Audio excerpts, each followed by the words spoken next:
Market आखिर होता क्या है, तो इसका मैं आपको आंसर देना चाहता हूं। स्टॉक मार्केट एक ऐसा एक्सचेंज मार्केट है जहां पे शेयर्स की, किसी कंपनी के शेयर्स की ट्रेडिंग होती है, उसको हम खरीदते और बेचते हैं। हमारे आसपास देखिए दो तरह की कंपनीज होती हैं।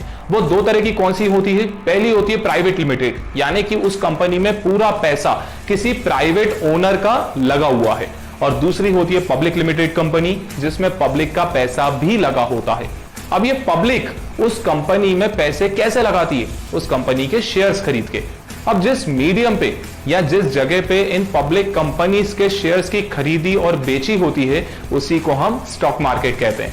दोस्तों, स्टॉक मार्केट क्या होता है, ये कैसे काम करता है, इसमें आप कैसे पैसे कमा सकते हैं, और इसकी पूरी नॉलेज आपको इस सीरीज में मैं देने जा रहा हूं। ये सीरीज आपकी लाइफ में कमाई के नए रास्ते खोल सकती है। इस सीरीज को एंड तक जरूर देखिएगा। दोस्तों, हर कंट्री का अपना खुद का स्टॉक मार्केट होता है। हमारे इंडिया में दो मेजर स्टॉक मार्केट है, जिनको हम एक्सचेंज मार्केट भी बोलते हैं। वो है बीएसई यानी कि बॉम्बे स्टॉक एक्सचेंज, और दूसरा है एनएसई यानी कि नेशनल स्टॉक एक्सचेंज। अब कोई भी कंपनी इंडिया में अपने आप को जब पब्लिकली लिस्ट करती है, तो वो इन एक्सचेंज के ऊपर लिस्ट करती है, यानी कि बीएसई के ऊपर और एनएसई के ऊपर। इंडिया में आज के टाइम पे इन एक्सचेंज में 5000 से ज्यादा कंपनीज लिस्टेड है, यानी कि आप इन 5000 से ज्यादा कंपनीज के शेयर्स को खरीद भी सकते हैं और बेच भी सकते हैं। अब स्टॉक मार्केट में कमाई करने का सबसे सिंपल तरीका है, किसी भी XYZ कंपनी के शेयर्स को आपको खरीदना है। जब उनके प्राइस बढ़ जाएं, आपको उनको शेयर्स को बेचना है। ये एक नॉर्मल बिजनेस करने जितना आसान है। बस फर्क यह है कि कौन सी कंपनीज के शेयर खरीदने हैं, यानी कि कौन सी कंपनी में पैसा लगाना है, कितने टाइम के लिए लगाना है, कितना लगाना है, और उन शेयर्स को कब बेचना है, यह आपको पता होने आना चाहिए। दोस्तों, इसका प्रैक्टिकल एग्जांपल देखने के लिए इस सीरीज के नेक्स्ट वीडियो को जरूर देखिए। दोस्तों, स्टॉक मार्केट में ट्रेड करना कोई रॉकेट साइंस नहीं है। मैं आपको इसका एक छोटा सा एग्जांपल देता हूं। फॉर सम रीजंस मुझे पंजाब नेशनल बैंक के शेयर्स खरीदने। अपन अज्यूम करते हैं कि आज पंजाब नेशनल बैंक के शेयर की, एक शेयर की वैल्यू 35 रुपए है। अब मुझे इसी शेयर में क्यों इन्वेस्ट करना है? इसके कई सारे रीजंस हो सकते हैं, जैसे कि कंपनी पे मैंने कोई रिसर्च करी हो, कोई टेक्निकल एनालिसिस किया हो, फंडामेंटल एनालिसिस किया हो, या किसी ने मुझे टिप दी हो कि इस कंपनी के 35 रुपए की वैल्यू कुछ दिनों बाद या कुछ टाइम बाद 40 रुपए होने वाली है। अब मैंने 35 के हिसाब से इस कंपनी के कुछ शेयर्स खरीद लिए। अपन अज्यूम करते हैं 500 शेयर्स खरीद लिए, यानी कि 35 × 500 यानी कि 17,500 रुपए के मैंने शेयर्स खरीद लिए।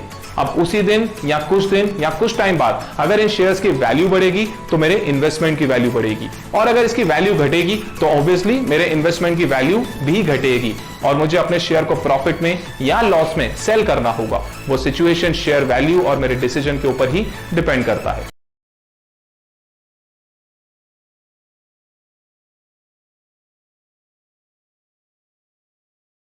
दोस्तों, स्टॉक मार्केट कमाई करने का बहुत ही अच्छा जरिया है। बस इसके लिए जरूरत है सही तरह के नॉलेज की और कुछ पैसों की, जिनको आप इन्वेस्ट करके कमाई कर सकते हैं। अब ये स्टॉक मार्केट में दो तरह के लोग होते हैं। पहला होता है ट्रेडर और दूसरा होता है इन्वेस्टर।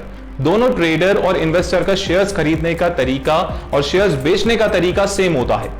बस फर्क ये होता है कि ट्रेडर डेली या शॉर्ट टर्म के लिए शेयर्स खरीदता है और उनमें ट्रेडिंग करता है, उसमें से कमाई करता है और आगे बढ़ जाता है।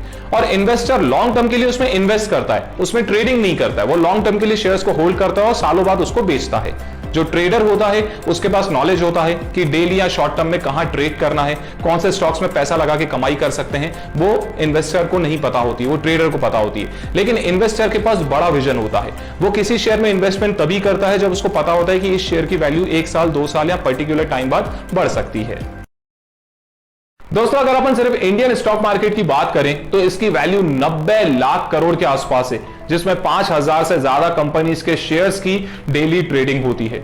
अब सोचने वाली बात यह है कि स्टॉक मार्केट को आखिर चलाता कौन है? क्योंकि आप अगर अपने पैसों को इस मार्केट में इन्वेस्ट करते हैं, तो वो पैसे आखिर जाते कहां हैं? वेल, इसका जवाब है सेबी, यानी कि SEBI, यानी कि security and exchange board of India. ये एक ऐसा बोर्ड है जो इंडियन स्टॉक और सिक्योरिटी मार्केट को मैनेज करता है, चैनलाइज करता है, और इस बात का ध्यान देता है कि कहीं कोई फ्रॉड या गलत काम तो नहीं हो रहा है। किसी भी कंपनी को अपने आप को स्टॉक मार्केट पे लिस्ट करना होता है, तो वो सेबी की परमिशन और सेबी की गाइडलाइन के बिना ना तो आगे बढ़ सकती है और ना ही अपने आप को लिस्ट कर सकती है। एंड सबसे बड़ी बात, सेबी इंडिया की इंडिपेंडेंट एजेंसी है। दोस्तों स्टॉक मार्केट में जब आप ट्रेड करते हैं तो आपके लिए सबसे बड़ा चैलेंज होता है कि कौन सी कंपनी में इन्वेस्ट करें जिससे आप प्रॉफिट कमा सकें। स्टॉक मार्केट में यूजुअली 3 तरह की कंपनीज काम करती हैं, जिनको हम स्मॉल कैप, मिड कैप और लार्ज कैप कहते हैं।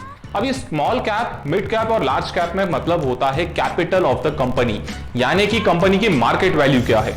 जिस कंपनी की मार्केट वैल्यू 5000 करोड़ से नीचे होती है उसको हम स्मॉल कैप कहते हैं। जिसकी वैल्यू 5000 करोड़ और 20,000 करोड़ के बीच में होती है उसको हम मिड कैप कहते हैं। और जिस कंपनी की वैल्यू 20,000 करोड़ के ऊपर होती है उसको हम लार्ज कैप कंपनी कहते हैं। फॉर एग्जाम्पल पीएनबी यानी कि पंजाब नेशनल बैंक की आज के टाइम पे मार्केट वैल्यू 39,000 करोड़ की है, यानी कि पीएनबी की मार्केट वैल्यू 39,000, यानी कि पीएनबी लार्ज कैप कंपनी है। दोस्तों हमारा Indian stock market mainly 2 exchange की वजह से चल रहा है, जिसको हम बीएसई यानी कि बॉम्बे स्टॉक एक्सचेंज और एनएसई यानी कि नेशनल स्टॉक एक्सचेंज कहते हैं। अब अगर हम बीएसई की बात करें तो बीएसई ने 30 बड़ी बड़ी एक्टिव और वैल्यूड कंपनी का एक इंडेक्स बनाया है, उसी इंडेक्स को हम सेंसेक्स कहते हैं। ये 30 कंपनी की एवरेज उतार चढ़ाव से सेंसेक्स मूव करता है।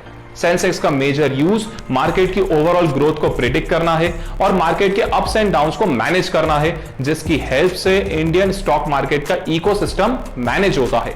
फॉर एग्जांपल आज सेंसेक्स 200 पॉइंट चढ़ गया, यानी कि ओवरऑल स्टॉक मार्केट में वो जो 30 कंपनीज है वो पॉजिटिव है।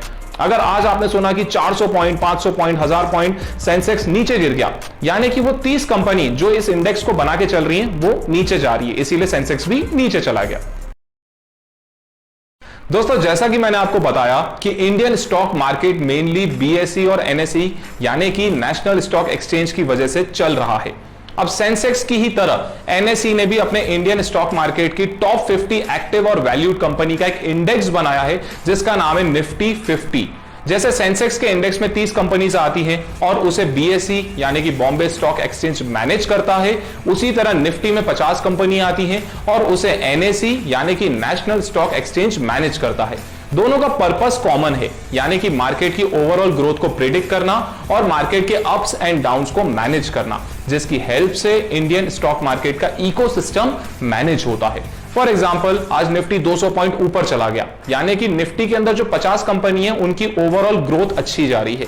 या फिर आज निफ्टी 400 पॉइंट नीचे गिर गया, यानी कि निफ्टी में जो 50 कंपनी है उनमें एवरेज बेसिस पे डाउनफॉल देखा जा रहा है। दोस्तों अगर आप स्टॉक मार्केट में ऑलरेडी ट्रेड करते हैं या ट्रेड करने जा रहे हैं तो आपको बुल और बेयर का कॉन्सेप्ट समझना होगा। जब भी मार्केट पॉजिटिव होता है या ऊपर जा रहा है तो उसको हम बुल मार्केट या बुलिश मार्केट कहते हैं। फॉर एग्जांपल आज बैंकिंग शेयर्स या बैंकिंग सेक्टर बुलिश है। उसी तरीके से जब मार्केट नेगेटिव होता है या नीचे जा रहा होता है तो उसको हम बेयर मार्केट या बेरिश मार्केट कहते हैं। फॉर एग्जांपल ये रिटेल शेयर या रिटेल सेक्टर आर बेरिश रहा। दोस्तों अब जो लोग शेयर्स को खरीद के मार्केट को ऊपर चढ़ाने की कोशिश करते हैं उन लोगों को भी स्टॉक मार्केट में बुल्स कहा जाता है, और जो लोग शेयर्स को बेच के मार्केट को गिराने की कोशिश करते हैं उन लोगों को स्टॉक मार्केट में बुल्स कहा जाता है। दोस्तों स्टॉक मार्केट पे जब आप शेयर्स को खरीदते और बेचते हैं तो उसको हम ट्रेडिंग कहते हैं। अब आप ट्रेडर हैं कि आप इन्वेस्टर हैं इससे फर्क नहीं पड़ता है। ये ट्रेडिंग भी 2 तरह की होती है, ये अलग चीज है। पहली होती है इंट्राडे और दूसरी होती है डिलीवरी। जब आप किसी शेयर को आज खरीद के उसको आज ही बेच देते हैं तो उसको हम इंट्राडे ट्रेडिंग कहते हैं, और जब आप किसी शेयर को आज खरीदते हैं और उसको नेक्स्ट डे या कुछ दिन बाद बेचते हैं तो उसको हम डिलीवरी ट्रेड कहते हैं। दोस्तों आई होप कि आपको ये स्टॉक मार्केट से जुड़ी काफी सारी बातें सीखने को मिली होंगी। अगर आप स्टॉक मार्केट से जुड़ी और बातें जानना चाहते हैं और ये सीखना चाहते हैं कि कैसे हम ट्रेडिंग कर सकते हैं और स्टॉक मार्केट में पैसा बना सकते हैं तो कमेंट में यस टाइप करें। और दोस्तों अगर आपको ये सीरीज अच्छी लगी हो तो इन वीडियोस को अपने फैमिली मेंबर्स के साथ, अपने दोस्तों के साथ शेयर करना और लाइक करना ना भूलें।